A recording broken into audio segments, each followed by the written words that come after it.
Com- Boa noite a todos. Nós estamos mais uma vez compartilhando o conteúdo maior da nossa Sagrada Torá nas lentes da filosofia racídica, da mística, que é a grande pedida dessa geração. Todos nós nos inspirarmos nas orientações dos nossos mestres racídicos, particularmente do líder da nossa geração, o Rebbe Rei Mashiach. O nosso tema proposto hoje é o começo da dinâmica da Teshuvá. Para nós começarmos a abrir o assunto, temos que explicar o que é Teshuvá.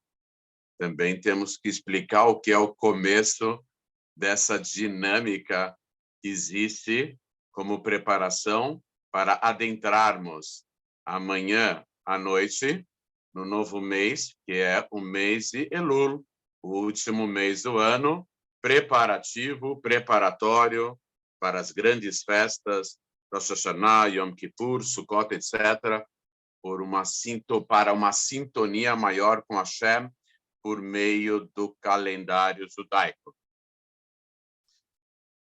Antes de mais nada, nós precisamos falar de um costume que a maioria das pessoas tem. É perfeitamente normal todo dia sairmos para trabalhar e no final do dia voltarmos à nossa casa. É exatamente isso que acontece com a alma. A alma vem para o mundo para voltar, para começar a trabalhar, e no final da vida ela volta para casa.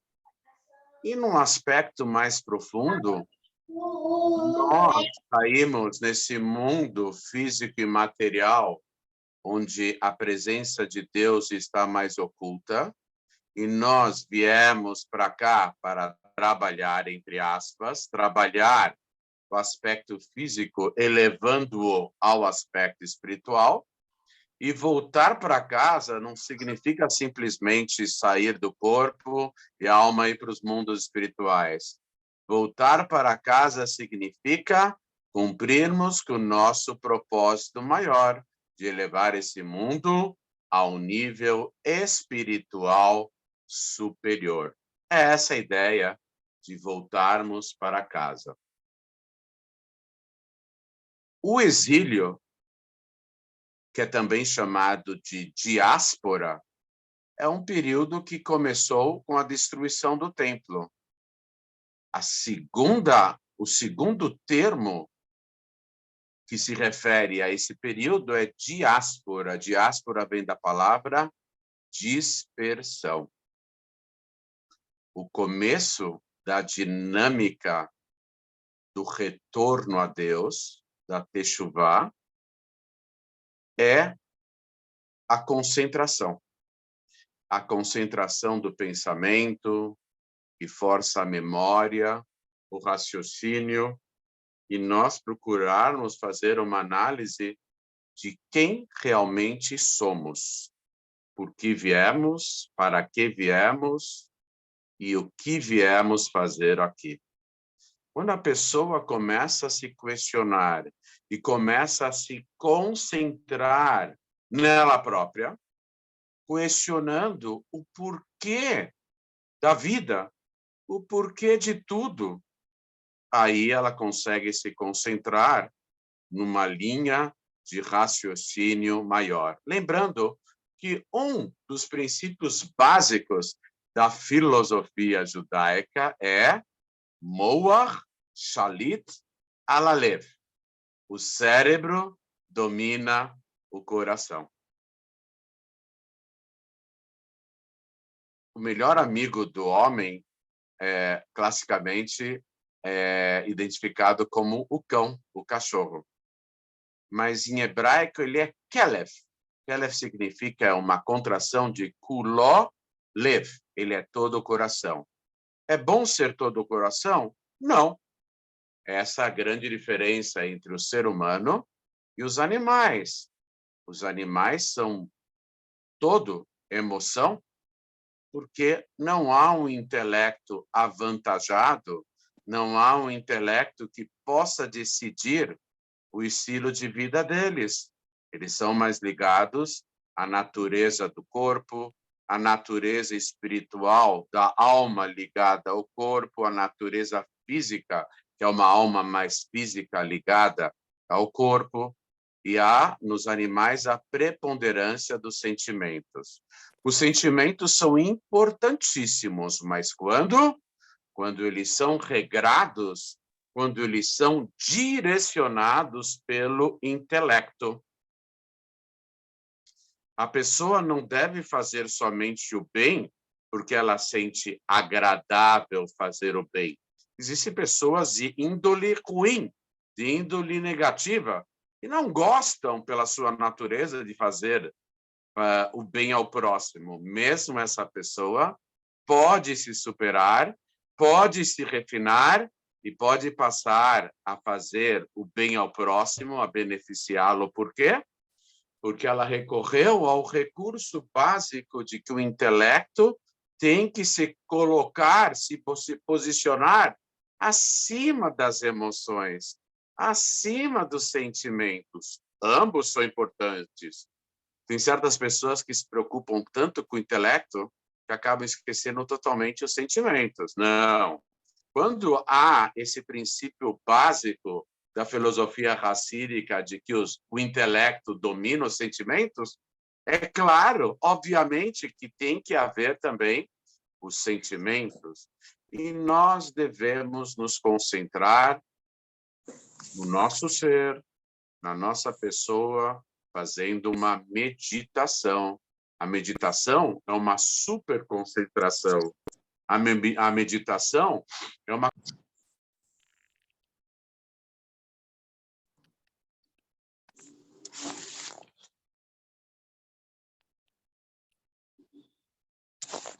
Está sem som, Fabiano. Fechou o som. A pessoa consegue aprofundar. Se a pessoa não tem um nível de concentração bom, ela não consegue se aprofundar muito. Então vem a Hassidut e começa a dizer o seguinte, que a nossa alma, quando veio para o mundo, ela estava conectada com o tetragrama de Deus. E quando ela falha, quando ela comete uma falha, um pecado, uma transgressão, então, das 4 letras do tetragrama de Deus, uma letra cai ou decai do seu nível original. Esse é o assunto do exílio, da diáspora, da dispersão, onde o livro Tânia, que é o livro básico e referência da filosofia racídica, nos esclarece que quando nós estamos no exílio, estamos em queda livre cada vez, não aprofundando, cada vez nos afundando mais no exílio, a faísca divina que está dentro de nós também se coloca no exílio. Ela se oculta dentro de nós. Ela tem uma revelação menor dentro de nós. E vem a filosofia racídica e nos explica que nós devemos desenvolver um sentimento de piedade pela nossa própria alma. Porque se nós pudéssemos visualizar claramente o que ocorre com a nossa alma, é pior do que alguém cair pela porta ou pela janela de um avião comercial, um Boeing, a altura de 10 quilômetros, 10 mil metros, cair no meio do nada, se espatifando lá embaixo. A nossa alma, quando vem para o mundo e começa a perder a sua concentração, o seu raciocínio puro, a sua análise própria, autoanálise, ela começa a cair num buraco sem fundo. E nessa hora nós devemos pensar nessa alma que está dentro de nós. E vendo toda a situação, nós temos que desenvolver um sentimento de piedade, de pena, de misericórdia, pensando o que aconteceu com a nossa alminha.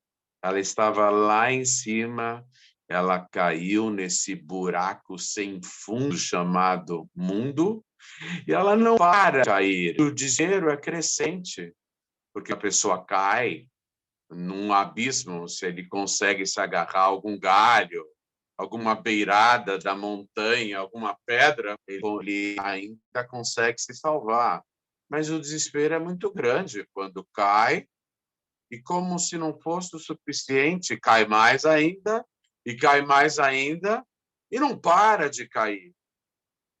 Essa é a realidade da alma quando ela perde a sua concentração. Por que eu estou insistindo nesse termo concentração? Porque os nossos sábios dizem que uma pessoa não peca, não transgride a vontade de Deus, a não ser que entre na pessoa um espírito de tolice, um espírito de ingenuidade, uma espécie de alucinação. A pessoa sai da sua sobriedade, ela deixa de ser lúcida, dizendo o seguinte: olha, isso não é tão grave que eu estou fazendo, isso não é o fim do mundo, e a pessoa vai se convencendo e vai perdendo a sua consciência maior, a sua lucidez, a sua sobriedade, a sua concentração do pensamento em relação ao seu propósito maior. Quando a pessoa vai viajar com uma missão específica para fechar um negócio e acaba se perdendo no meio da estrada, ela não vai conseguir alcançar e atingir o seu propósito, porque ela se distraiu, porque distraiu, e é por isso que é de distração, porque para falhar, ela tem que se dispersar, ela tem que desviar a sua atenção da missão maior pela qual ela foi incumbida do Todo-Poderoso a vir para este mundo, se engajar nessa missão, se engajar nessa tarefa para atingir o propósito maior. E é por isso que nós devemos sempre estudar a Torá. E é por isso que sempre devemos, e faz parte do estudo, repetir diversas vezes as mesmas ideias, as mesmas informações, os mesmos princípios, os mesmos conceitos, porque dessa forma nós estamos apurando a concentração. Na hora de fazermos um chá, quando tem um saquinho com as ervas, quanto mais tempo ele vai se aquecendo na água, a água fica mais apurada, o chá fica mais concentrado. Nós temos que apurar e nós temos que concentrar a nossa atenção em torno das ideias básicas que é a Teshuvá. O que significa exatamente Teshuvá? Já explicamos diversas vezes. A tradução errada é de arrependimento. Não é arrependimento. Arrependimento é um sentimento bom, positivo, mas a pessoa pode se arrepender até de coisas boas, Deus nos livre, que ela fez. Arrependimento é um conceito básico. Arrependimento, além de ser um conceito básico, é um conceito vago, é um conceito genérico. Arrependimento é trocar um sentimento pelo outro, é trocar um pensamento pelo outro. Eu posso me arrepender de coisas ruins que eu fiz, e eu posso também me arrepender, Deus nos livre, de coisas boas que eu fiz. É mudar a tática, é mudar de ideia. A tradução certa para Teshuvá vem do verbo lashuv, retornar, é o retorno. Não basta simplesmente trocarmos um pensamento. Não basta simplesmente sentirmos de uma forma diferente. Não basta simplesmente alterarmos a nossa atitude, a nossa conduta, o nosso comportamento. Há a necessidade de voltarmos para o caminho correto, de voltarmos para o princípio da nossa missão. Há uma história muito bonita que se conta no dia de Rosh Hashanah e de Yom Kippur,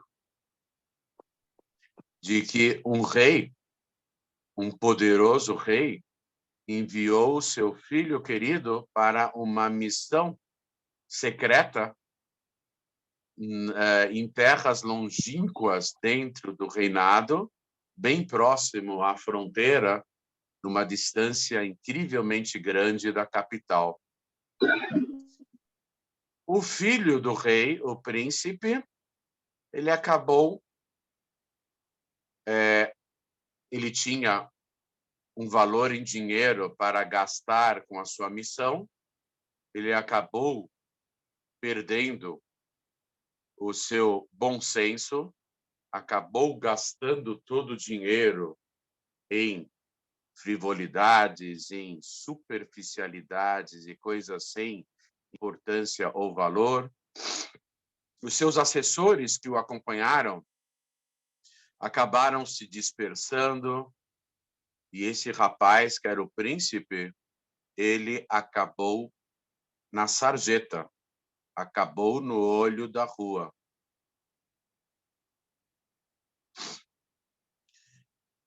E uma vez por ano, o rei procurava viajar por todas as cidades de seu reino para responder a perguntas, e ele parava a sua carruagem e se apresentava ao público, ao povo, aos seus súditos, procurando esclarecer todas as dúvidas.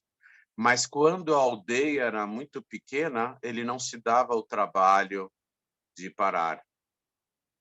Ele pedia para o cocheiro da carruagem diminuir a velocidade e, conforme o povo já sabia, havia o costume de se jogar pedrinhas para dentro da janela da carruagem com uma folha embrulho, a pedra embrulhada na folha e a folha com uma mensagem, com algum pedido de algum camponês, de alguma pessoa simples entre os súditos que morava naquela aldeia menor. Quando a carruagem passou pela localidade onde estava morando na rua o filho do rei, o príncipe, ele se aproximou da carruagem que tinha diminuído a velocidade e jogou a pedrinha para dentro da carruagem. O rei, que estava acompanhado do seu assessor direto, ele desembrulhou aquele papel que envolvia a pedrinha e começou a ler. E depois de poucos momentos, ele ficou com os olhos marejados de lágrima. E aí o seu assessor perguntou: Vossa Majestade, o que o senhor leu de tão impactante que o fez se emocionar tanto? Ao que o rei retrucou, dizendo: eu estou reconhecendo na letra do papel a escrita do meu próprio filho, do príncipe. Mas não é isso que está me comovendo, que está me emocionando. Há um fator muito duro que eu estou percebendo nas palavras do meu filho e que está me entristecendo tanto. O filho está morando na rua, na sarjeta. Ele está pedindo para mim que eu providencie um tetozinho para ele, uma pequena cabana, para que ele possa se proteger do sol no verão, das chuvas no inverno, para que ele possa, com algumas paredes, se proteger do frio. É isso que o meu filho está me pedindo. O que me deixa triste é que ele esqueceu totalmente que ele é o meu filho. Ele é o príncipe. Ele é o digno herdeiro de todo o reino. Em vez dele me pedir o próprio reino, todas as terras e todas as riquezas que ela possui, ele pede um tetozinho para protegê-lo do sol, para protegê-lo da chuva, do frio da noite. Ele não me pediu porque ele esqueceu. Essa é uma parábola, mas muito significativa. Nós temos que saber pedir para Hashem nas datas de Rosh Hashanah, do Ano Novo, dia do julgamento, de Yom Kippur, no mês agora de Elul, saber pedir. Mas antes de pedir, nós temos que nos conscientizar que nós somos o filho do rei.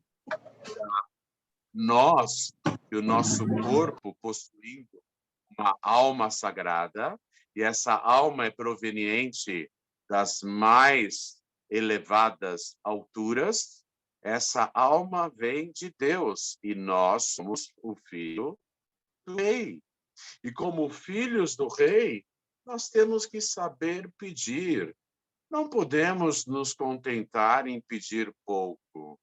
Pedir aspectos materiais, os aspectos materiais são a consequência, são o reflexo da nossa elevação espiritual.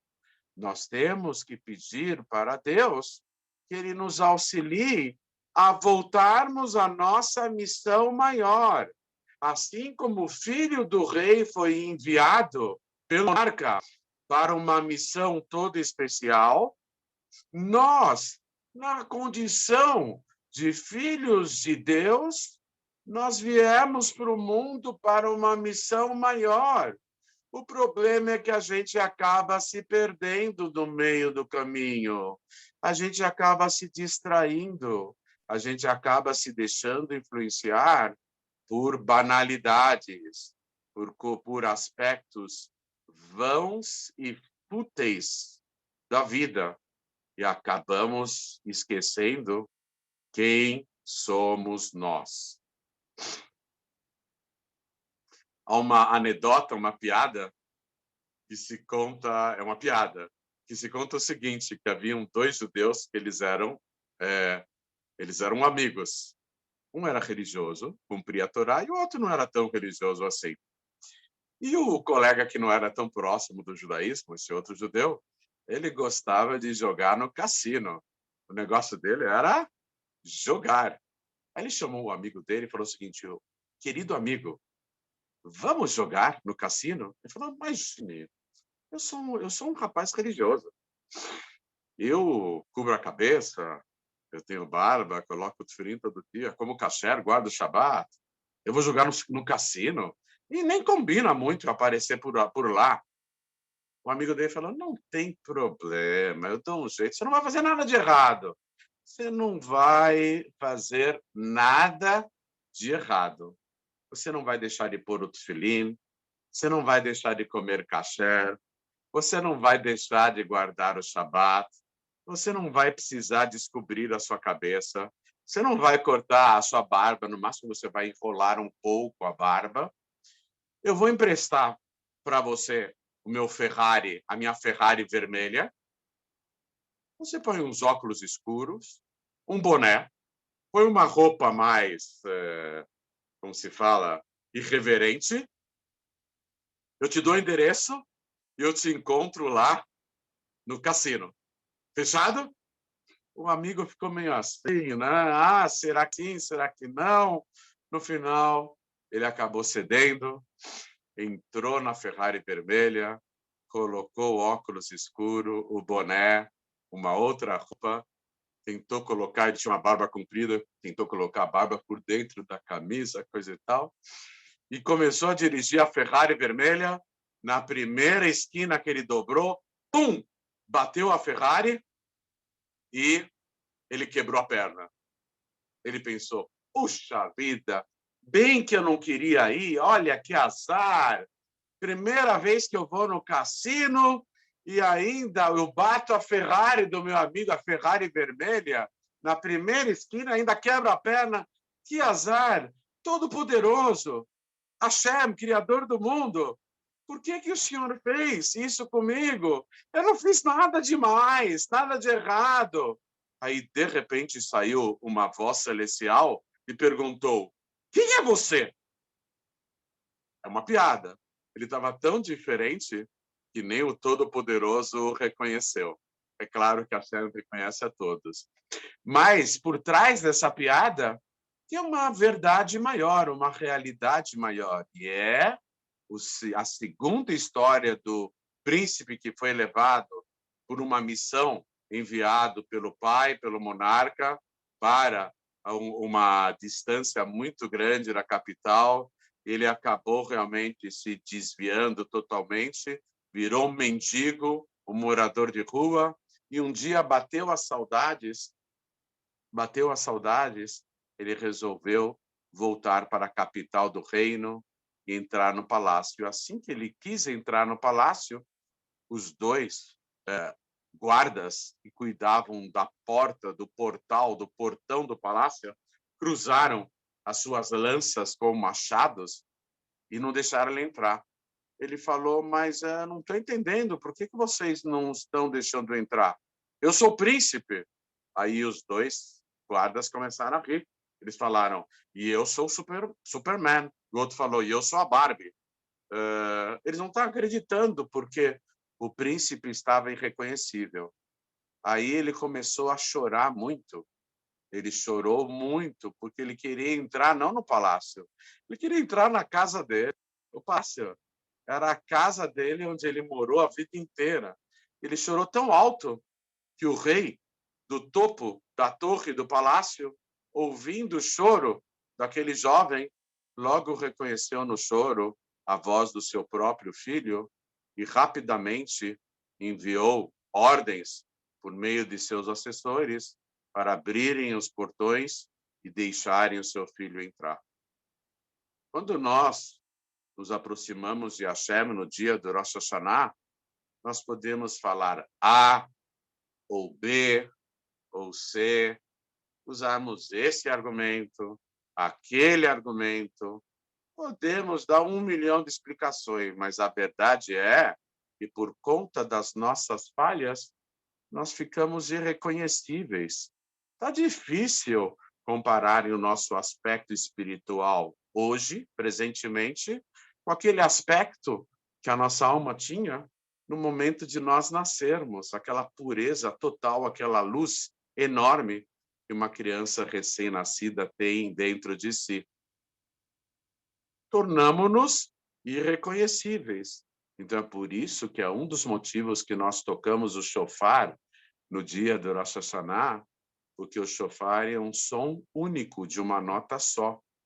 É um som límpido, um som agudo, e é justamente o shofar que faz o nosso Pai Celestial reconhecer a voz do Filho querido, que passa a chorar, já que os argumentos não estão sendo válidos para que possamos entrar no palácio do rei, na nossa própria casa, que é um nível espiritual superior.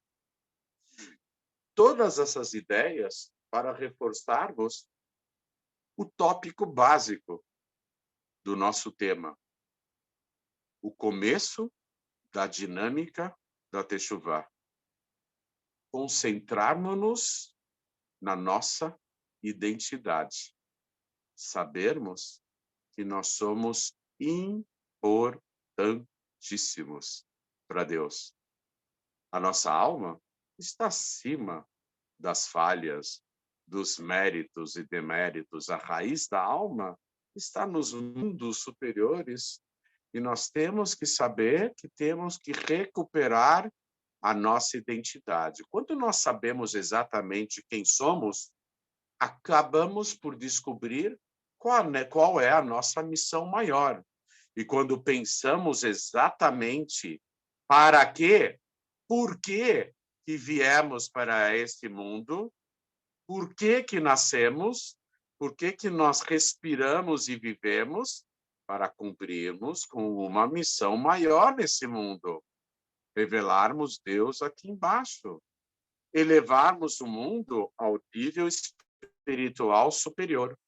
Quando começamos a refletir sobre a nossa identidade, então rapidamente nós nos lembramos, já e passamos a saber quem realmente somos, passamos a nos lembrar da nossa missão, do nosso propósito, e aí caímos em nós mesmos e descobrimos que nós nos desviamos, que nós desfocamos, perdemos o foco, o objetivo da nossa missão. Fomos para lá, fomos para cá, corremos atrás desse falso valor, daquele outro falso valor, corremos atrás do dinheiro, da honra, da projeção pessoal, dos prazeres meramente físicos e materiais. Não é que esses assuntos sejam totalmente proibidos, mas há a necessidade de uma dosagem, de um critério. O que é principal, é principal. O que é secundário, deve ser relegado a uma importância menor, a um segundo plano. E o que a alma faz quando ela perde a própria identidade? Começa a se confundir, começa a embaralhar tudo. Não sabe mais o que é importante, o que deixa de ser importante, o que é principal, o que é secundário. Porque perdendo a própria identidade, perdeu também o foco, perdeu também o propósito maior, esqueceu qual é a missão, esqueceu o fio da meada. Por que nós somos lançados nessa missão? E quem nos enviou para cá?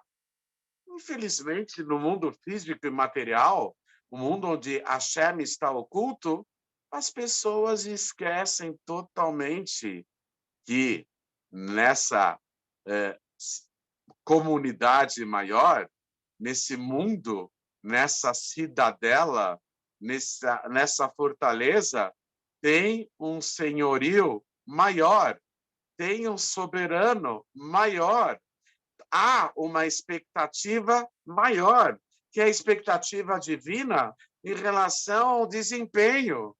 E eu não sou uma pessoa qualquer, eu não sou uma pessoa sem objetivo, eu não sou uma pessoa sem foco, sem propósito, eu não estou perdido totalmente, eu tenho que saber retornar, voltar. O primeiro judeu, Abraão Avino, quando ele saiu da casa da idolatria, da sua terra natal, da casa do seu pai, da nação que o fez crescer, que o viu crescer, Hashem falou a ele, Lech Lechá, vá ao seu encontro, vá para o seu proveito, dinamize-se,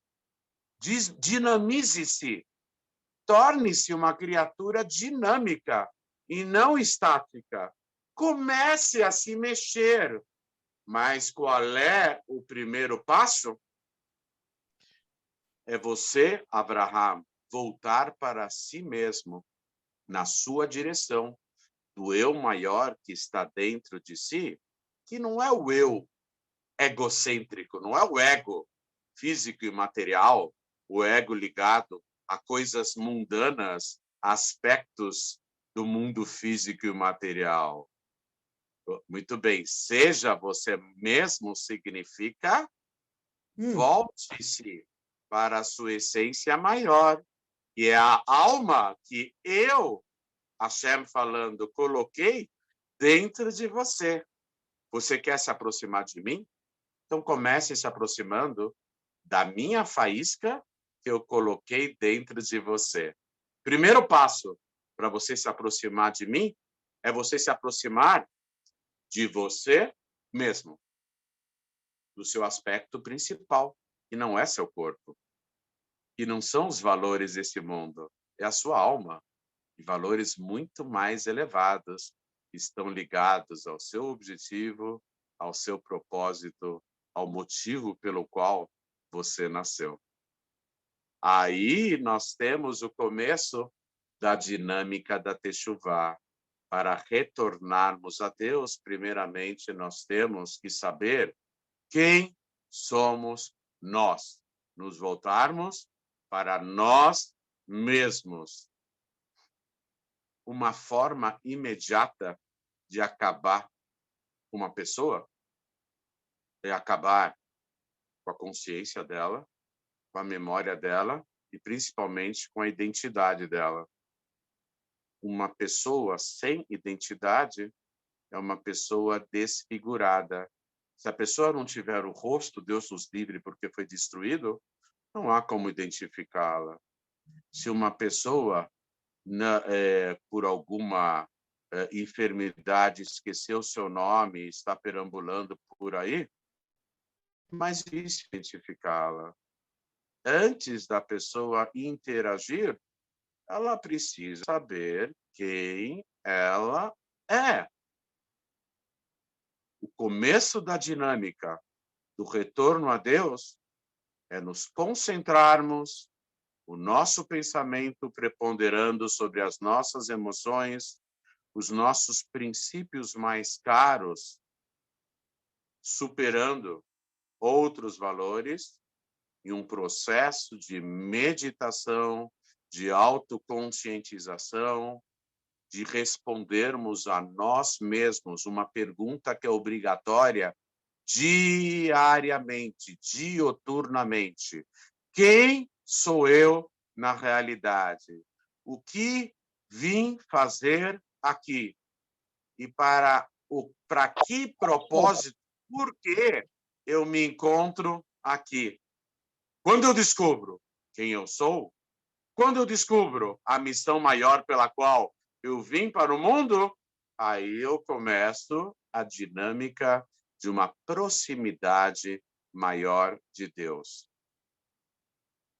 Essas ideias não são simplesmente palavras bonitas para ficarem tilintando, tal qual um sino, uma música, uma melodia nos nossos ouvidos. Isso é a ordem do dia. É uma expressão que deve ser um exercício que deve ser praticado todos os dias. Nós voltarmos a nós mesmos e nos perguntarmos: quem sou eu? Eu sou o corpo? Não, não sou o corpo. O corpo é uma vestimenta, é um traje, é uma roupazinha. O eu maior, que sou eu, estou aqui, está aqui, para se superar, para se elevar, para elevar o mundo, para elevar o seu redor, para revelar Deus dentro do aspecto físico e material. A partir desse processo, conseguimos, então, nos concentrando, conseguimos alimentar a nossa alma. A nossa alma precisa de concentração. A nossa alma, a alma divina, ela se revela principalmente pelo intelecto, que é aquilo que nos diferencia dos animais. A alma divina se revela no intelecto. Então, o intelecto ficando mais forte, então nós podemos visualizar bem na nossa frente a trilha que devemos percorrer, a trilha na qual devemos seguir em frente até atingirmos o nosso objetivo maior.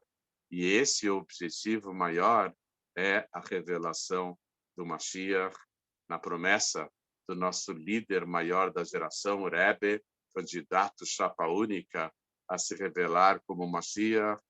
Nós estamos nos momentos derradeiros, nos últimos momentos do exílio, nos últimos momentos da dispersão generalizada da atenção, da consciência, da memória e da reflexão das pessoas.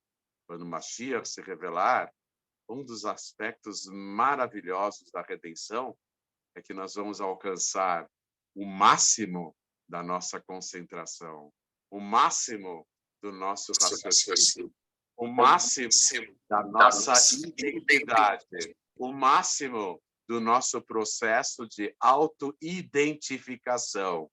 Quando o Mashiach se revelar, nós vamos ser apresentados. Nós vamos fazer parte de uma cerimônia solene de apresentação. Vocês sabem para quem nós seremos apresentados com a revelação do Mashiach?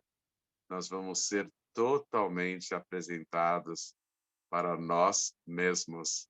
Nós, quando o Mashiach se revelar, nós vamos descobrir que nós somos muito, muito, muito maiores do que poderíamos imaginar, que a nossa pobre imaginação pudesse alcançar. E quando nós formos apresentados a nós mesmos, então poderemos servir a Deus com todo o coração emergente do raciocínio, da concentração, da autoidentificação, e aí então poderemos servir nós, como filhos de Deus, possuindo uma faísca divina no nosso íntimo, no nosso interior, vamos nos voltar totalmente para a raiz da nossa alma. E aí, então, poderemos servir a Deus, que se revelará no mundo e, principalmente, se revelará de forma plena, completa, total, dentro de nós mesmos, a qualquer momento, e a qualquer momento mesmo, se Deus quiser.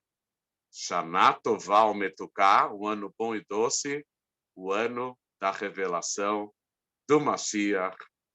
Amém. Muito bem, pessoal. Nós vamos agora abrir o nosso setor de perguntas e, na medida das possibilidades, procuraremos esclarecer as dúvidas e as questões de todos os presentes. Por gentileza, com a palavra, vocês. Por favor. Boa noite. Como vai, Gilvan? Tudo bem? Tudo bem. Avi, a chegada do Mashiach, então, é uma descoberta de mim mesmo? A chegada do Mashiach é a consequência do trabalho do povo de Israel, dos Bnei Noach, de todos os monoteístas nos últimos milhares de anos, e o fato das pessoas, mesmo com as dificuldades do exílio, com as dificuldades da autoconcentração, com as dificuldades da autoidentificação, nós vamos receber como presente maior nós sabemos quem realmente nós somos e vamos procurar nos identificar totalmente, não em relação ao nosso corpo, porque a nossa identidade maior é a alma. Hoje em dia, o corpo, tal qual uma máscara, ele encobre, ele esconde, né? Ele mascara a verdadeira expressão de nosso ser, que é a alma. Então, quando a alma ficar mais forte, mais reluzente que o próprio corpo, então nós vamos nos identificar e vamos saber quem realmente nós somos. Agradeço. Tudo de bom, Gilvan. Mais alguma pergunta, pessoal? Aproveitando Ravi. a oportunidade. Shalom, Ravi. Oi, Daniel, tudo jóia? Tudo jóia, o senhor? Tudo bem? Mas essa Graças a Deus. revelação vai ser o encontro também das duas almas, as almas gêmeas? Esse encontro também Não, vai ter almas esse encontro gêmeas, também? alma gêmea é um outro conceito. Almas gêmeas são também haverá um encontro de todas as espiritualidades. Almas gêmeas são duas faíscas da mesma alma. Em geral, marido e mulher, noivo e noiva, no dia do casamento, não possuem almas diferentes, são partículas da mesma alma. E muitas vezes amigos, pessoas que se identificam muito, possuem almas gêmeas. O patriarca Yaakov, ele tinha 12 filhos, mas o filho que tinha a faísca, a partícula da alma dele, era o Yosef, o José, que se tornou vice-rei do Egito. Jacó foi o primeiro ser humano a ficar doente. Está escrito na Torá que ele ficou acamado. E quando Yosef entrou no quarto dele para falar com ele, ele se levantou e ficou sentado na cama. O simples fato de outro ser humano, no caso o filho dele, que tinha a mesma faísca da alma dele, ter entrado em presença dele, já fez com que ele ficasse mais forte. Por isso que é muito importante nós visitarmos os enfermos, os doentes, entre parentes e amigos, nos hospitais, nas casas de recuperação, ou mesmo nas próprias casas, porque por dois motivos. O primeiro, acima da cabeça do adoentado se encontra a Shekhinah, a presença divina. Deus se solidariza com o adoentado e a presença divina está acima da cabeça do doente, primeiro aspecto. Segundo aspecto, não é obrigatório, mas se eu visitando um doente, se eu tiver a mesma faísca da alma dele, a minha simples presença já começa a fortalecê-lo, porque duas faíscas da mesma alma acabaram se encontrando no mesmo ambiente. Então, almas gêmeas são esses conceitos, né? Que já existem hoje em dia, mas toda a espiritualidade vai ter uma revelação maior. Inclusive, as almas gêmeas vão se conhecer mutuamente, não somente marido e mulher, noivo e noiva, mas também aquelas pessoas que têm uma compatibilidade incrível. Eu posso, por exemplo, ter almas gêmeas espalhadas pelo mundo que eu mal conheço e que tenha faíscas da minha própria alma. Se eu as conhecê-las, tanto melhor para mim, né? Então, é um conceito bem específico, alma gêmea. Toda Ramá, Rabino. Tudo de bom. Mais alguma pergunta, pessoal? Eu, Ivan, Oi, Ivan, tudo jóia? tudo jóia, Shalom. Eu queria Pode passar. saber se quando o Rebbe ele se ocultou, se a expectativa da vinda de Mashiach estava igual hoje ou hoje está mais do que na época que ele se ocultou? A expectativa hoje está maior. Então, na verdade, antes de uma grande revelação, vem um grande ocultamento. Eu brinco que os maiores sábios da nossa geração é a molecada que anda de skate, porque a pista oficial do skate é um meio cano. Elas vão até o fundo, a molecada vai até o fundo do cano, pega impulso no skate e sobe de novo. Antes de um grande salto, há a necessidade do impulso. Um fundista, um corredor nas Olimpíadas, antes de ele começar a correr, ele flexiona os pés para trás. Uma catapulta, um estilingue, primeiro a gente estica o elástico, né? Para o lado contrário, para tomar o impulso necessário. Um foguete, ele consegue um impulso, a propulsão, quando, por meio da explosão do combustível, há um deslocamento violentíssimo do ar que faz com que o foguete suba. Assim também as turbinas de um avião a jato. Ou seja, o impulso a força contrária faz surgir o impulso. Por isso que antes da grande revelação houve um grande ocultamento. O Rebbe poderia se revelar sem ter se ocultado, mas Hashem tinha outros planos diferentes. Hashem queria que houvesse esse impulso. Hashem queria que tudo não ficasse somente na mão do Rebbe, mas que o povo de Israel, por extensão, os Bnei Noach e todos os monoteístas, tivessem uma parte nesse empenho maior da revelação do Mashiach.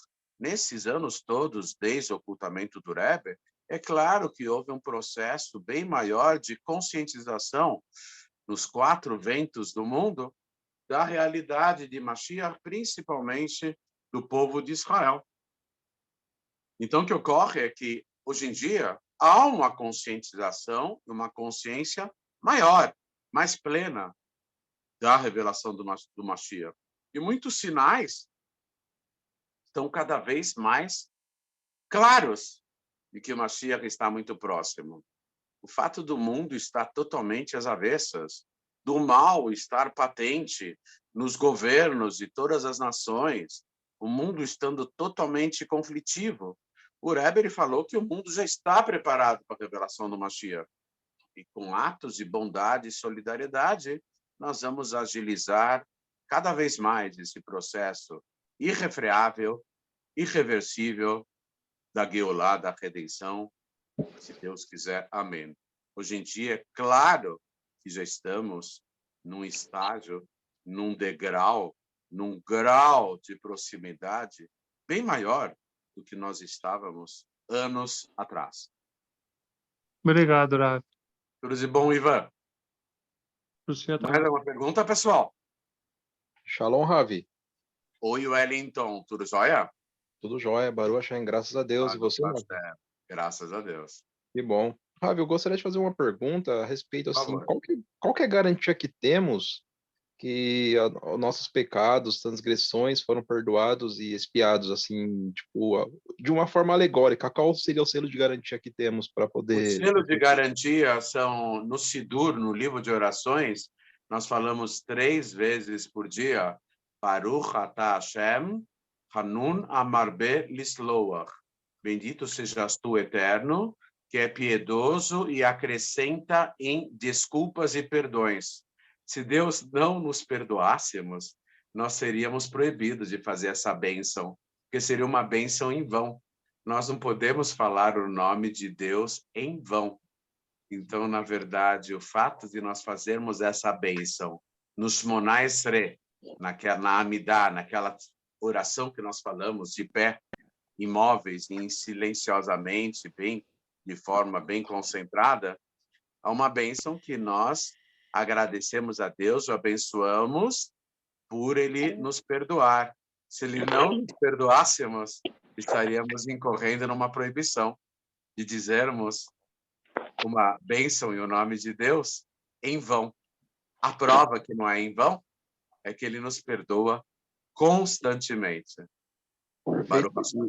E nós, Benenoas, podemos fazer também essa reza, Ravi? Essa bênção? Acredito que sim. Na verdade, existem os monitores, os administradores, os emissários que podem esclarecer melhor. Tem o Sidur, né? Os textos que são lidos pelos Benenor. E acredito que sim, que essa bênção pode ser proferida diariamente. Ela fala de uma série de coisas, não sei se todas as bênçãos, a maioria delas, etc., mas elas são bem especiais. Então, por favor, se consultarem com os emissários, com os administradores, com os monitores dos diversos grupos de Bnei Noach, o cristão, bem capacitados e instruídos para dizerem exatamente o que é mais aconselhável para um Ben Noach e o que é menos aconselhável para o mesmo. Tá certo, Ravi. Muito obrigado, viu? Tudo de bom, Wellington. Mais alguma pergunta, pessoal?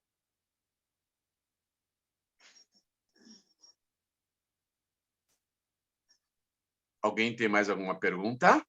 Eu tenho. Rafa. Oi, Gilvan, por favor. Sim. No começo do seu discurso, o senhor falou sobre o tetragrama. E Sim. falou que, por causa de algum acontecimento, uma das letras ela se movia.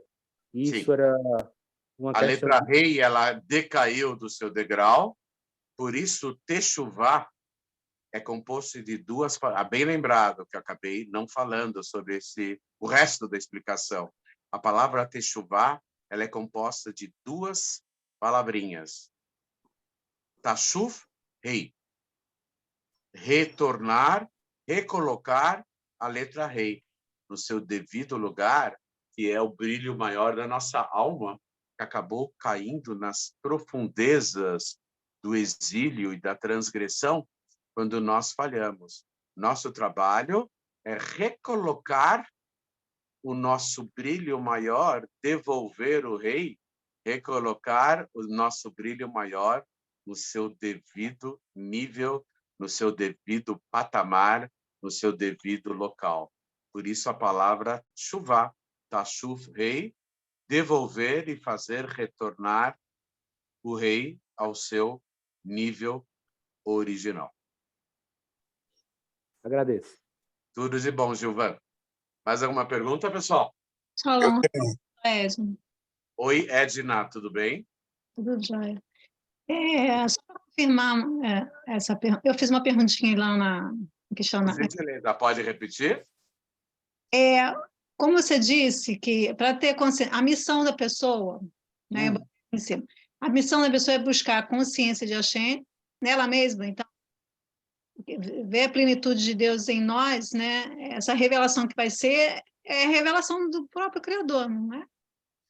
Sim, mas veja só, existe uma relação no exército entre um oficial maior, um general, e o soldado. O general, ele não tem ascendência nenhuma, ele não tem autoridade nenhuma sobre um civil. O general tem a máxima autoridade, já que ele é o líder da divisão do exército, da corporação, ele tem autoridade sobre o soldado. Se o soldado não for soldado, se ele não se conscientizar que ele é soldado, ele não tem uma conexão maior com o general.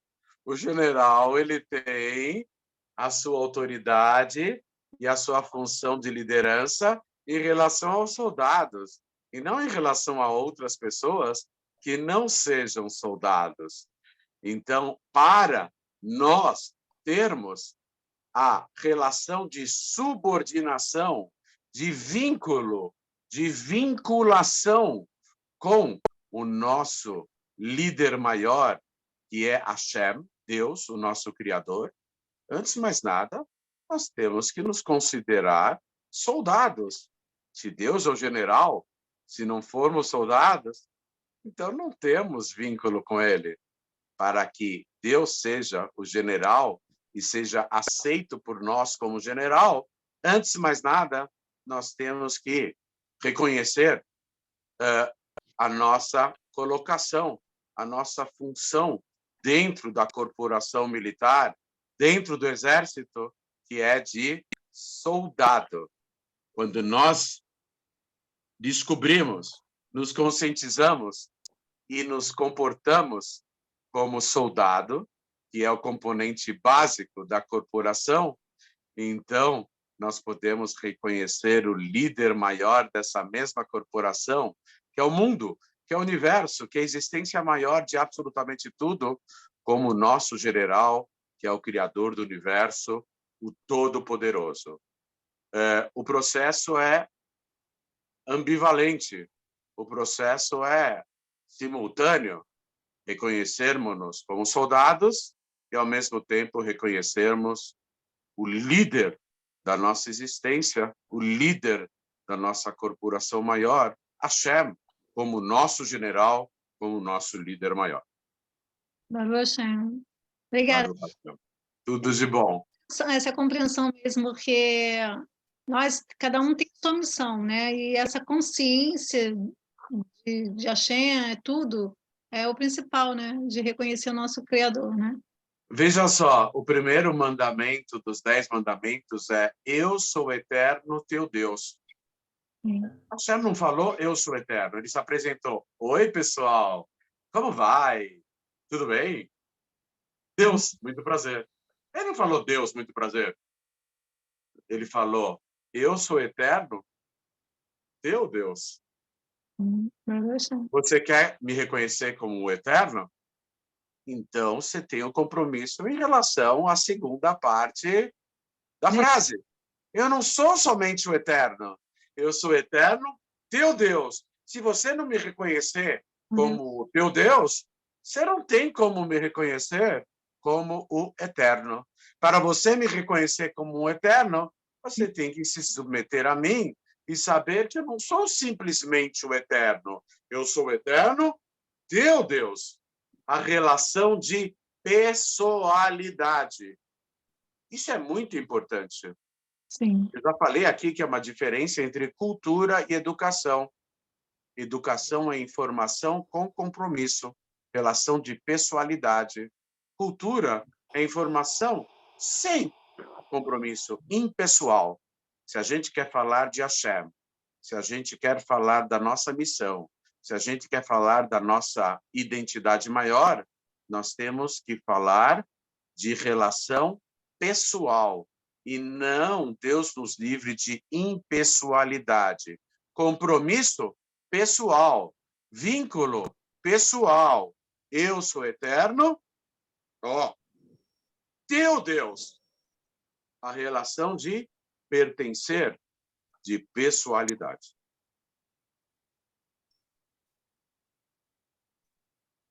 Ok, Dona Maria? Fez aí. Mais alguma pergunta, pessoal? Muito obrigada, Rabino. Desculpa que... Tudo de bom, imagine. Eu tenho uma, Raul. Boa noite. Oi, Valdeli, tudo jóia? Por favor. Quem que vai perguntar? Alguém quer fazer uma pergunta? Eu, Por Eu, favor. Rafa. Oi, Bruno, tudo jóia? tudo jóia. Boa noite a todos. Boa noite. Por Raul, favor. eu queria saber, quando o Mashiach chegar, Sim. quanto tempo vai levar para os mortos ressuscitar? Então, a opinião oficial, a informação oficial é que os entes queridos vão se levantar 40 anos depois da revelação do Mashiach. Mas o Rebbe nos esclarece que esse 40 não necessariamente anos.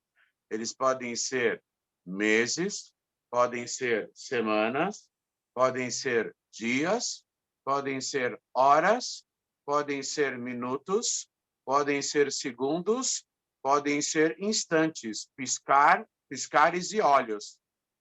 Então, e outra coisa, não sabemos exatamente quando o Mashiach começou a se revelar.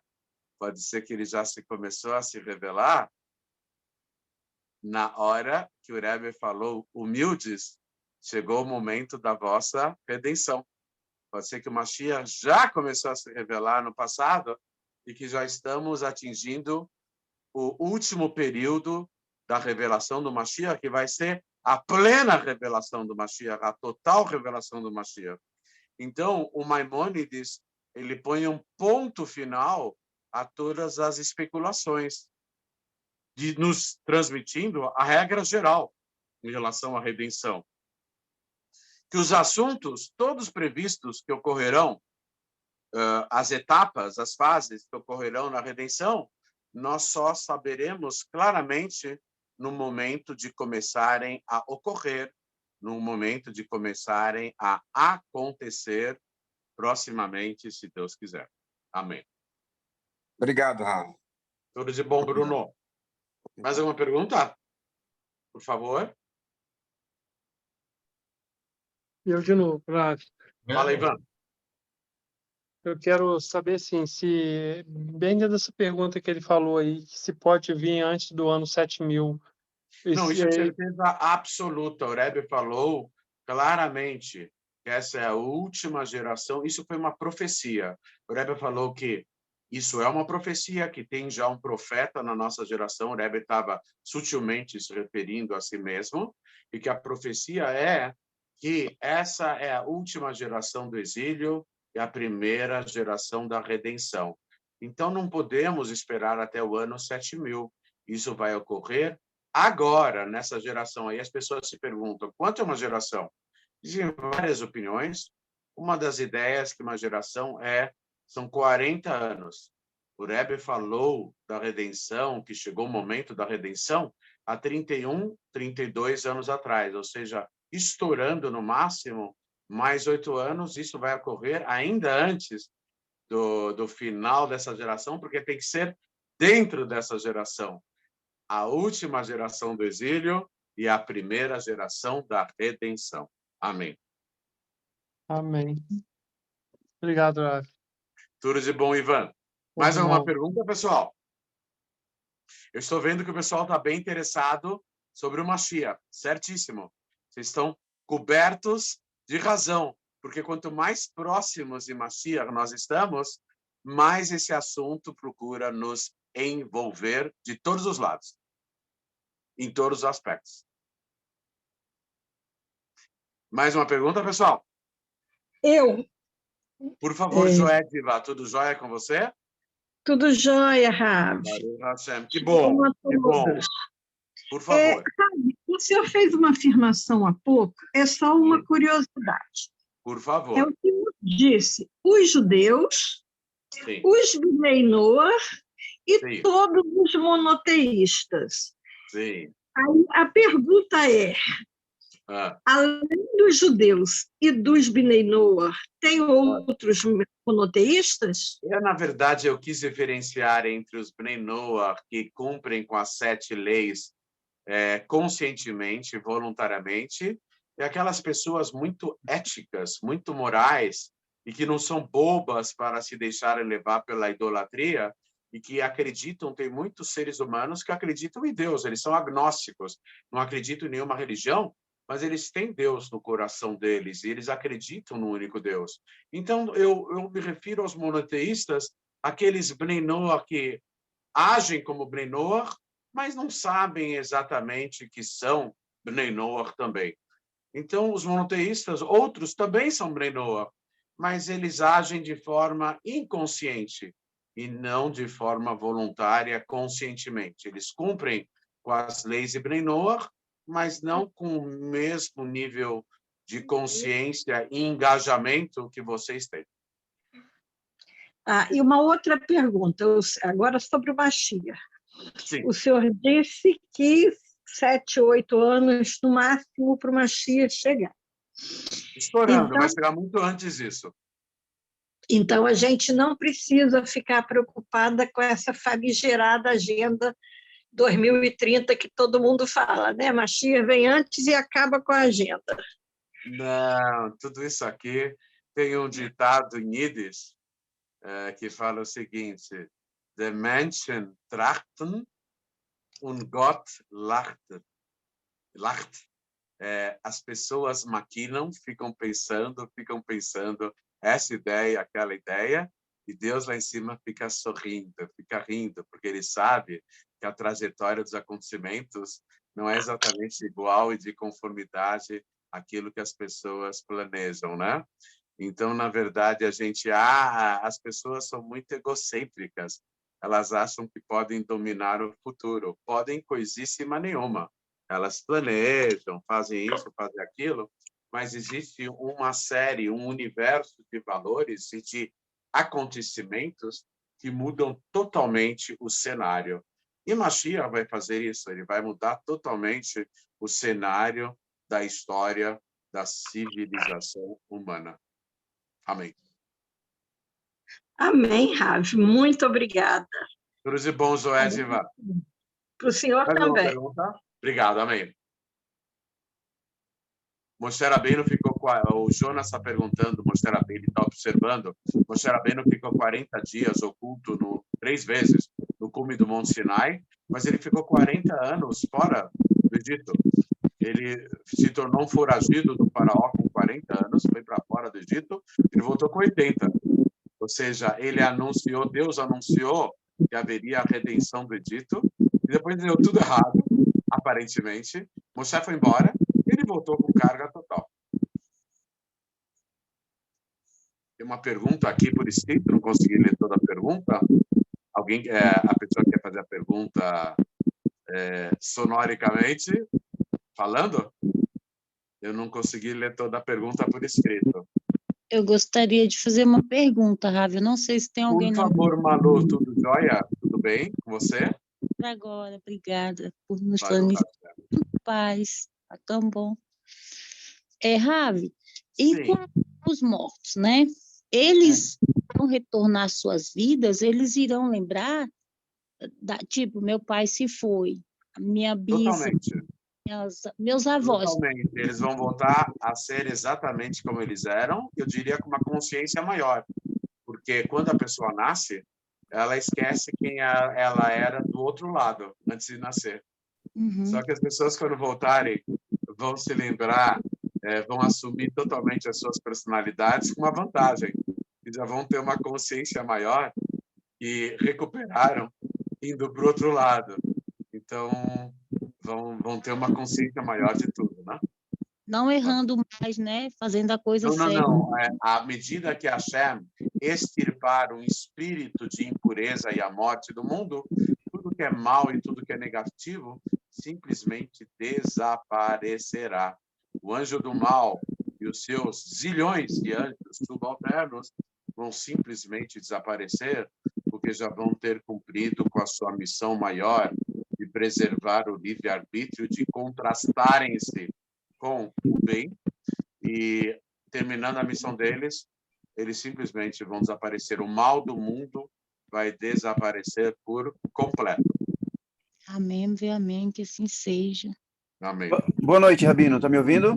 Boa noite, sim. Quem é? Shalom, shalom. É o Gaspar. Como vai, Gaspar? Tudo bem? Maravilha.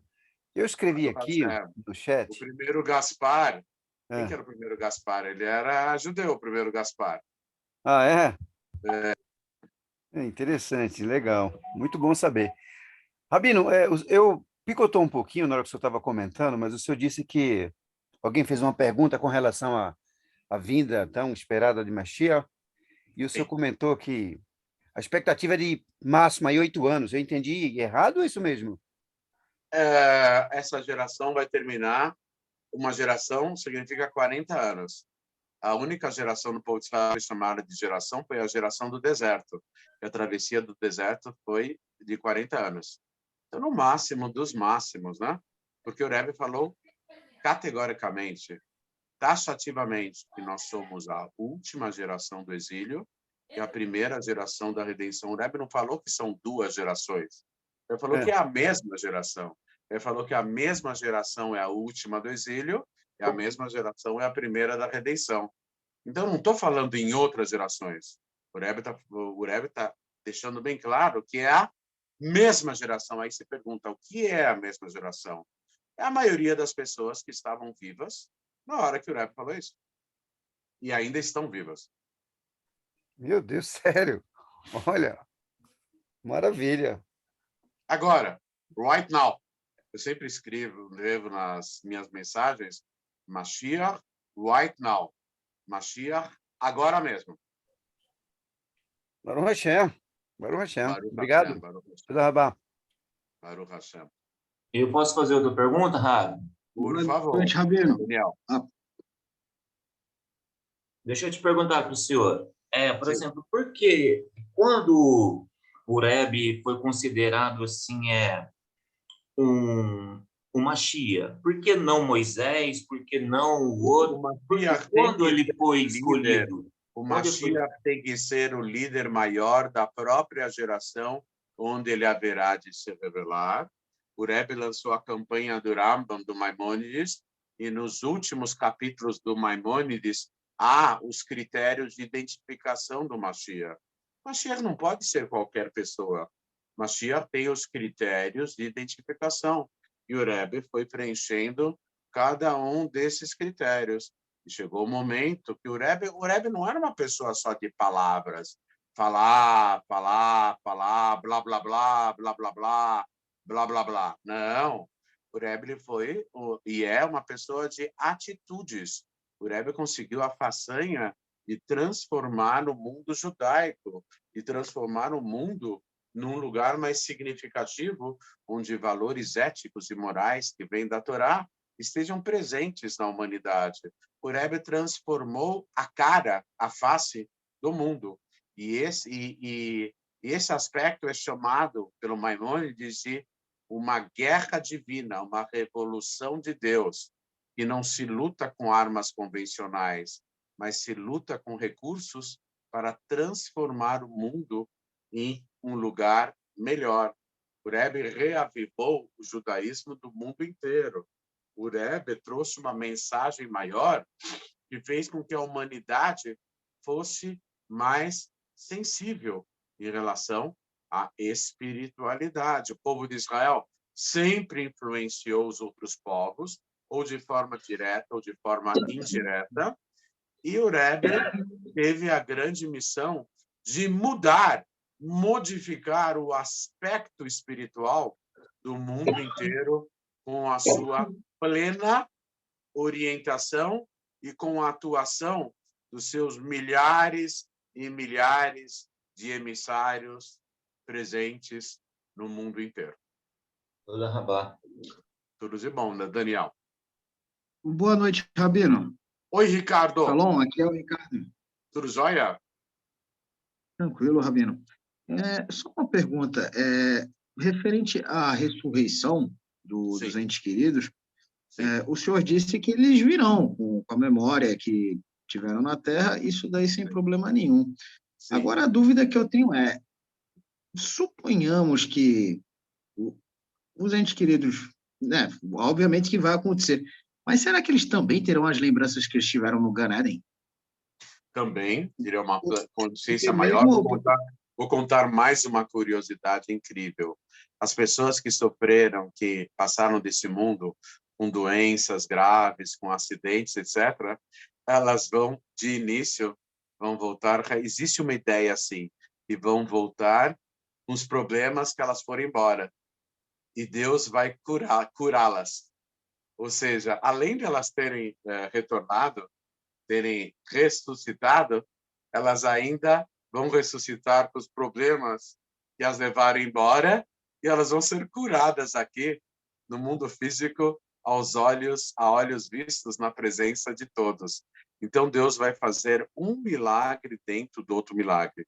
Uma outra curiosidade incrível, que os grandes perversos de toda a história da humanidade, os piores perversos, desculpe, eles também vão retornar e vão ser julgados novamente na frente de todo mundo. Existem várias ideias sobre o período da ressurreição. E eu gostaria até de pedir desculpa para o Rabino, porque eu perguntei como se eu tivesse alguma incerteza da profecia, mas é que, na realidade, eu pergunto isso pensando no meu pai, e infelizmente ele morreu sendo um idólatra. E aí... Vamos dizer o seguinte, o seu pai, ele morreu tendo um bom coração. Na hora de ele voltar, sempre vai ter um bom coração. Ele não teve culpa de ser idólatra. Ele nasceu num ambiente que favoreceu a idolatria. Ele não teve muita escolha. Então, Deus só exige de quem tem escolha. De quem não tem escolha, Deus dá um desconto. Dá um bom percentual, dá uma diminuída aí no preço, no desconto, faz promoção, liquidação de preços, paga a primeira daqui a 45 dias, queima total dos preços. Deus é bonzinho, ele é justo, ele é infinitamente justo, ele leva em consideração absolutamente tudo. Ô, Rabino, só desculpa, a última colocação que eu vou perguntar para o Rabino, porque assim, eu nunca tive dúvidas da bondade do Criador e nem nada, mas visto que são almas que não são circuncidadas, não será que eles poderiam voltar a esse mundo, mas através da reencarnação? Então, aí sim, aí teria do Brit Milá, mas sendo filho do obrigação do Brit Milá é mais para o povo de Israel. O fato dos Bnei Noach terem 7 leis universais e o povo de Israel ter 613 leis mitzvot, significa que os Bnei Noach conseguem a mesma elevação do povo de Israel com menos mitzvot, com 7 mitzvot. Eles conseguem atingir o seu propósito. Então, o fato de um Ben Noach não ser circuncidado não é defeito algum. O fato de uma mulher não ser circuncidada, em primeiro lugar, não há anatomia para isso, né, aplicável. Mas por que as mulheres do povo de Israel não são circuncidadas? Só porque não pode se fazer circuncisão nelas? Não, porque elas estão num nível espiritual maior que não precisam dessa retificação chamada de circuncisão. A mesma coisa os Bnei Noach. Assim como as mulheres não precisam fazer Brit Milá, porque elas já estão num nível que não precise dessa retificação, a mesma coisa em relação aos Bnei Noach. Muito simples. Nós podemos nos retificar por meio das mitzvot que foram nos entregue, que Hashem nos entregou. As mitzvot que não foram nos entregue, não nos foram entregue, significa que elas não significam muito para a gente, porque nós conseguimos nos retificar sem elas. Existe uma ideia que Bnei Noach, que cumpre uma série de mitzvot da Torá, eles têm uma recompensa para isso. Mas não quer dizer que essas mitzvot da Torá sejam, como se fala, indispensáveis. Elas são dispensáveis. Agora, as 7 leis, não. As 7 leis são a forma dos Bnei Noach se conectarem com Deus. Agora, se eles não cumprem as 7 leis, aí fica faltando alguma coisa na sua retificação. Ô, Rabino, é errado pensar... Muito obrigado, Rabino. É errado pensar que o sacrifício maior da humanidade sempre foi feito pelo povo judeu? Porque quando a gente observa que só em Shabá são 39 praticamente mandamentos que tem que cumprir, regras que tem que cumprir, é uma coisa assim muito fora do normal para um Bnei Noach. Eu realmente não dá para saber. Tem muitas pessoas muito esforçadas nesse mundo. Tem muitos seres humanos, independentemente do povo, da crença, etc., que se sacrificam muito para atingir um propósito maior. É difícil nós dizermos quem se sacrifica mais. Por exemplo, hoje em dia, já falei aqui anteriormente, que o peso dessa geração é multiplicado por muito mais do que na época do templo, por exemplo.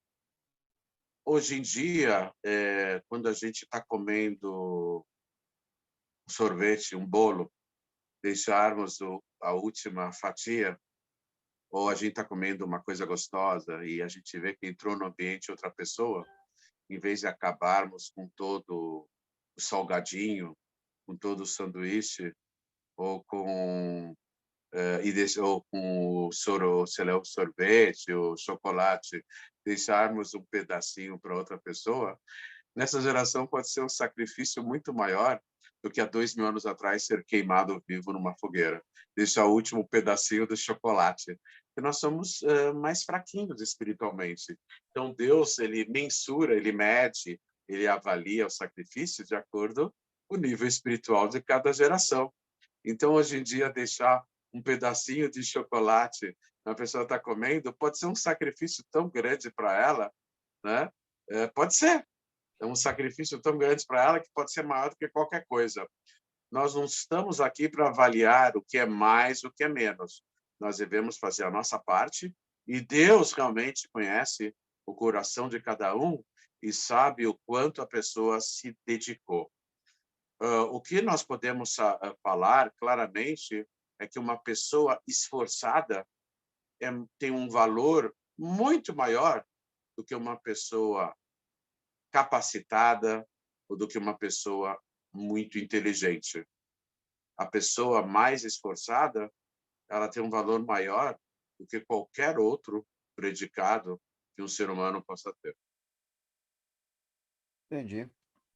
Muito embora ninguém, naquela época da Inquisição, onde houve épocas na Europa que sequer um judeu podia andar numa calçada que um cristão, ninguém merecia aquilo, e o pavor de saber que podia ser pego, sobretudo quando o negócio apertava mesmo, né? Que era temporário. Então imagine um Bnei Noach na Idade Média e um Bnei Noach na Idade Média. Fatalmente entraria pelo cano. Ele ter as 7 leis bíblicas, acreditar num único Deus e não fazer idolatria, ele seria considerado um louco, um cara doente, um cara do mal, um cara demoníaco, um cara compactuado com o demônio, com o diabo. O fato de cumprir as 7 leis de Noah, inclusive não fazer idolatria, acreditar num único Deus. Um Bnei Noach estava numa situação bem parecida do que um judeu. nessa época. Verdade. Ravi, obrigado, shalom. Rabino. Maravilha de aula. Oi. Obrigado, Shalom. maravilha de aula. Shalom. Tudo de bom. Shalom. Como vai, Tiago, Tiago? tudo bem? Tudo Joia, jóia, senhor. tudo. Baruch Hashem, agora melhor. Que bom. Ravi, duas perguntinhas. Talvez eu cheguei um pouco tarde, peço desculpa aí na aula. Você chegou na hora certa. Obrigado. Uma dica aí para o mês de Elul, né? Da questão da Techuvá. E pegando esse tema do Mashiach, se a gente tiver esse mérito dessa geração, como que vai ser se Mashiach vier, né, igual o senhor está falando?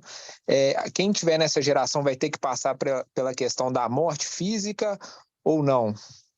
Uma excelente pergunta. A primeira pergunta, vamos responder por partes, né? A primeira pergunta, uma primeira dica, reforçarmos as nossas mitzvot. Às vezes a pessoa tem dificuldade de cumprir novas coisas, não tem problema. Antes de pensar em cumprir novas coisas, reforçar e cumprir de uma forma mais dedicada aquilo que vocês já cumprem. É mais fácil melhorar aquilo que vocês já cumprem do que se preocuparem e se esforçarem em cumprir coisas novas. Então, essa é a primeira dica. Aquilo que vocês já fazem, fazerem melhor aquilo que vocês já fazem.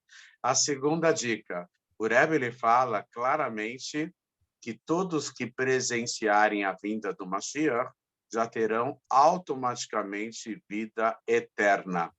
Vida eterna. Existem algumas opiniões que todos vão ter que participar da ressurreição dos mortos, mas aí os sábios falam que vai ser rapidamente, que vai ser igual a um piscar de olhos, que a alma vai até o paraíso e volta em menos de um segundo, vai fazer um curso intensivo lá em cima, super concentrado, um piscar de olhos, em vez de ficar um tempão em cima, um piscar de olhos. Mas o Rebbe fala que nem isso, nem haverá esse piscar de olhos. Haverá uma grande autoanulação perante Deus. Essa grande autoanulação seria como uma forma de ausência. Mas, na verdade, o Rebbe ele fala que as pessoas que presenciarem a revelação do Mashiach podem já se considerar como imortais. Obrigado, Ravi. Que o Eterno te abençoe. Amém. Tiago, todo aquele que abençoa já é abençoado. Você sabe por que você me abençoou? E sabe por que todos os Pnei-Noach sempre estão me abençoando? Porque quem tem muita bênção dentro de si, é tanta bênção, que começa a vazar e tem que começar a distribuir para outras pessoas, abençoando outras pessoas. Quem abençoa já é muito abençoado. Baruch Hashem. Amém. Transborda. Muito bem, Jonas. Transborda. Mais alguma pergunta, pessoal? A Malu tem alguma pergunta? Malu? Não, Ravi, eu só agradecendo mesmo a Deus por ter colocado você em nossas vidas. Muito, muito, Baruch muitíssimo. Hashem. Sou eu que agradeço a Deus por ter colocado todos vocês na minha vida. Obrigada de verdade, Shalom. Tudo de bom. Eu de novo, lá. Fala, Ivan. Eu quero saber, assim, aquelas pessoas que estão totalmente perdidas, eu vejo alguns conhecidos meus que bebem muito. Como é que fica a situação? Espera um pouquinho, eu tenho uma dúvida. Eles bebem ou eles fazem lechaim? Brinde a Não, vida. eles bebem, eles são todos tão perdidos, assim, na situação da vida deles. Eles são pessoas boas, mas eles estão... Como é que fica a situação deles? Eles têm um coração bom, mas eles estão totalmente perdidos. Então, a Hashem não cobra o impossível das pessoas.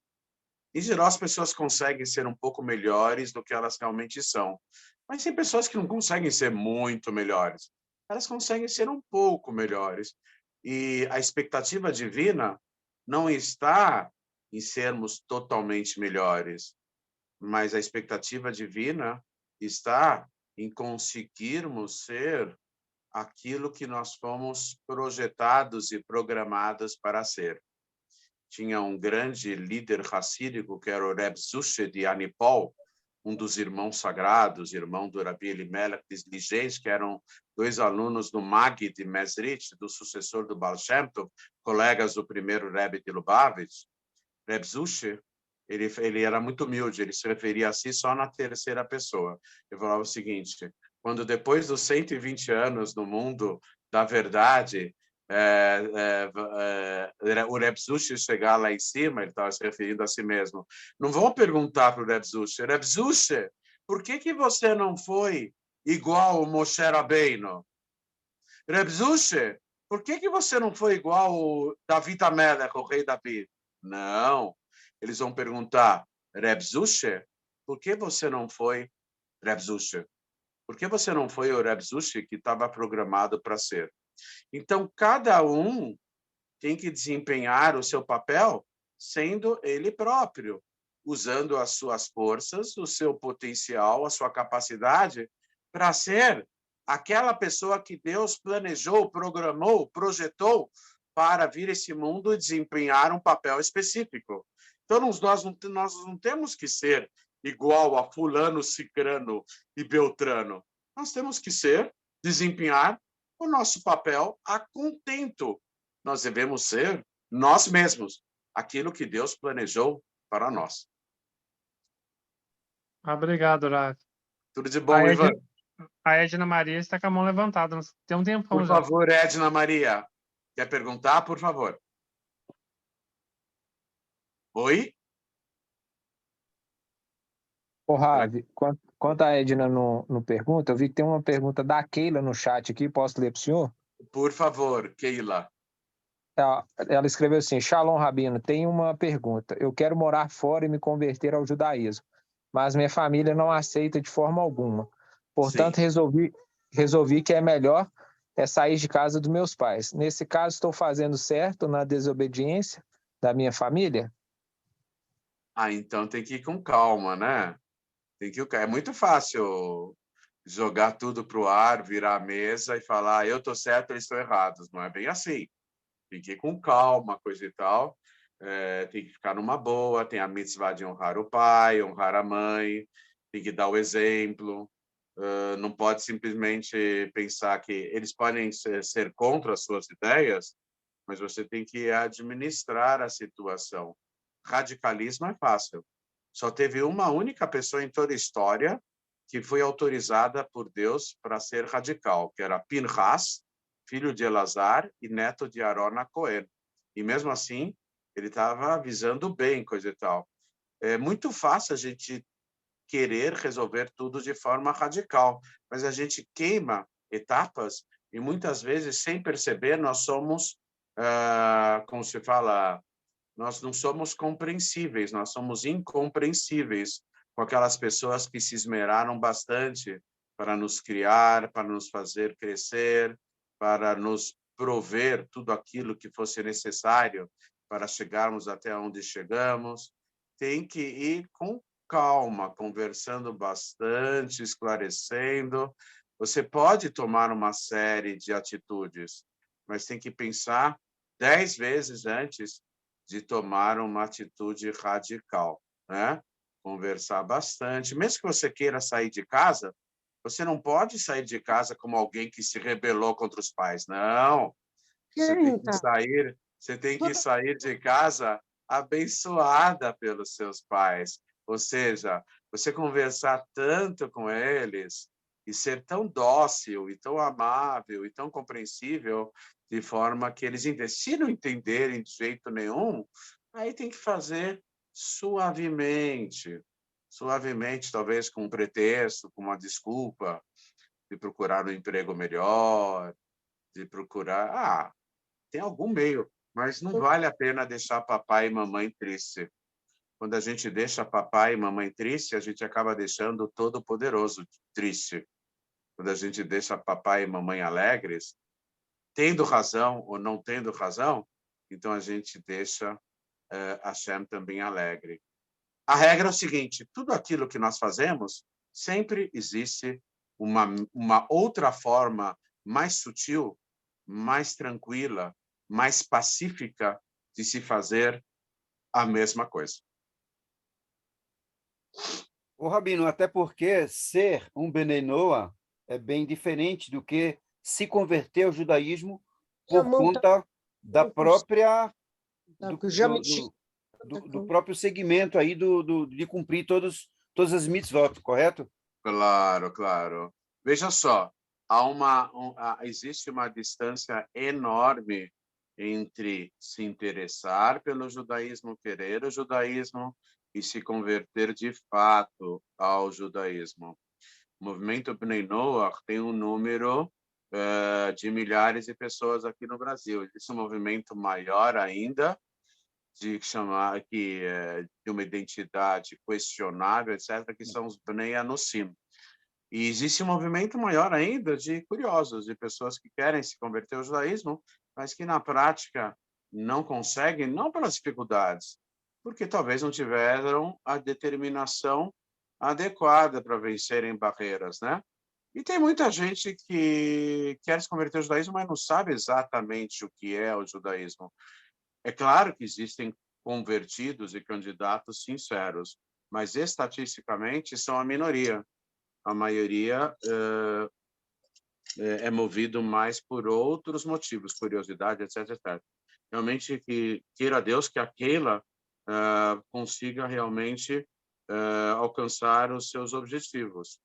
Mas fica aí a dica, a mensagem que o Rabino Yaakov procura sempre transmitir, que não é necessário ser judeu para se conectar com Deus.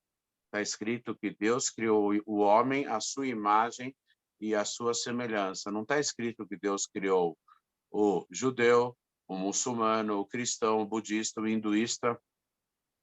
Está escrito que Deus criou o homem. Todo e qualquer homem, toda e qualquer mulher, indistintamente pode justificar o fato de ter sido criado à imagem e semelhança de Deus.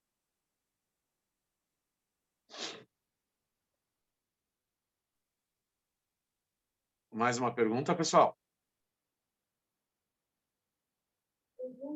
Posso fazer mais uma, Rabi? Por favor, Daniel. A minha...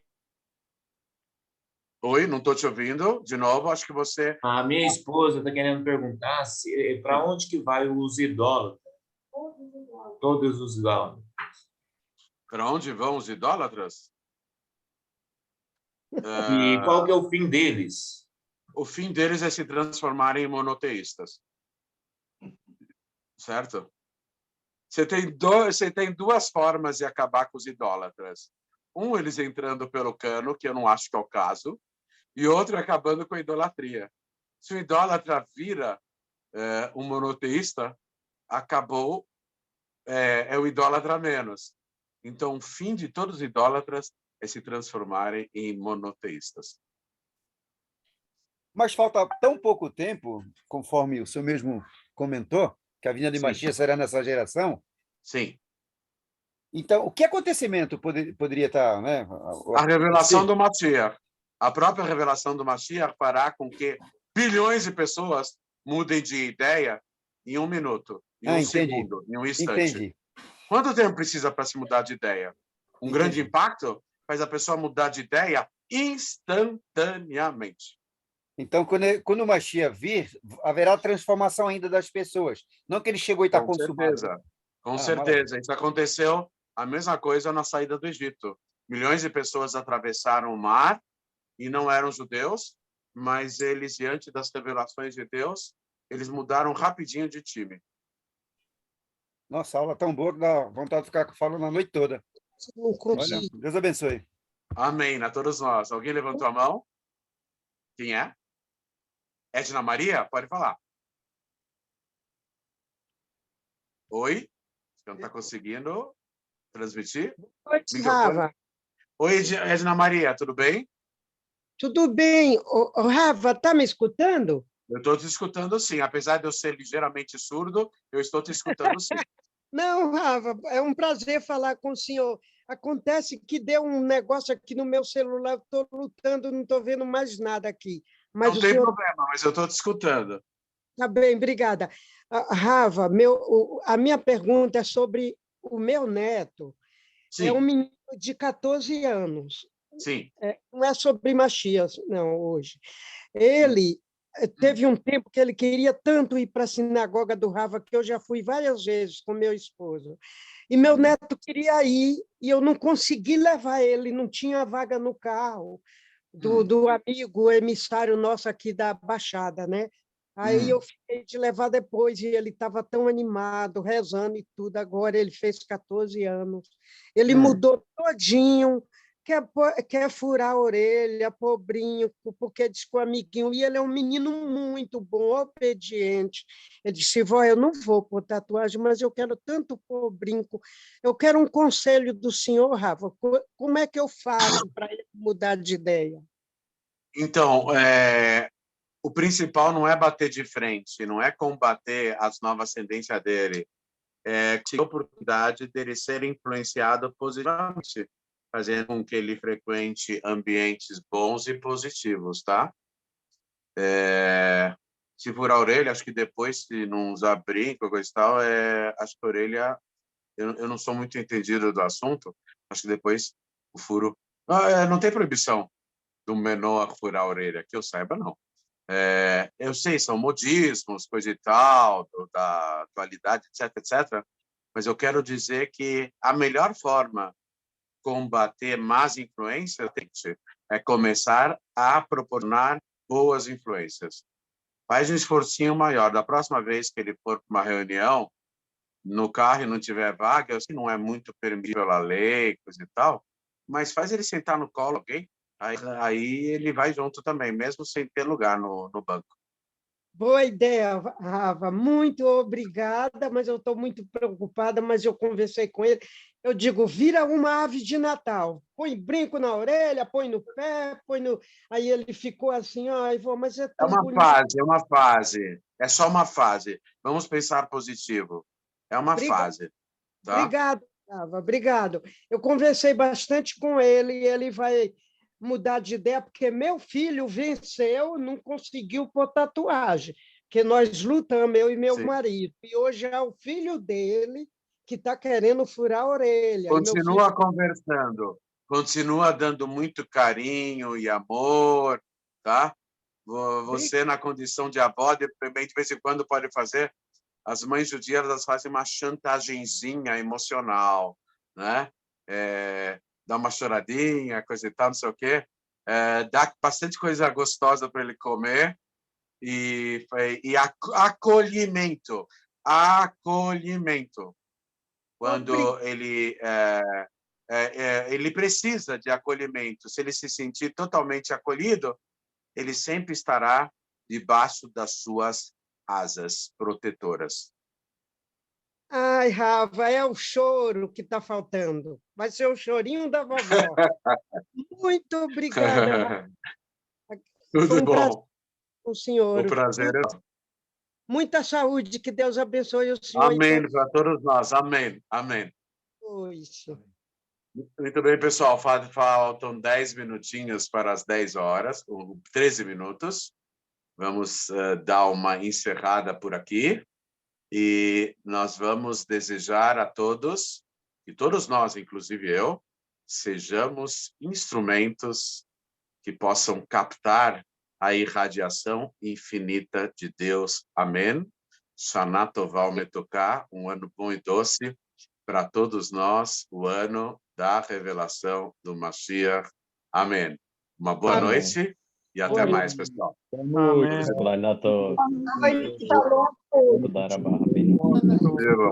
Obrigada, pessoal. Obrigado, Rafa. Shalom para todos. Obrigada. Shalom. Shalom. Shalom para todos. Tchau. Eu não consegui desligar. Ele que vai desligar. Não consegui.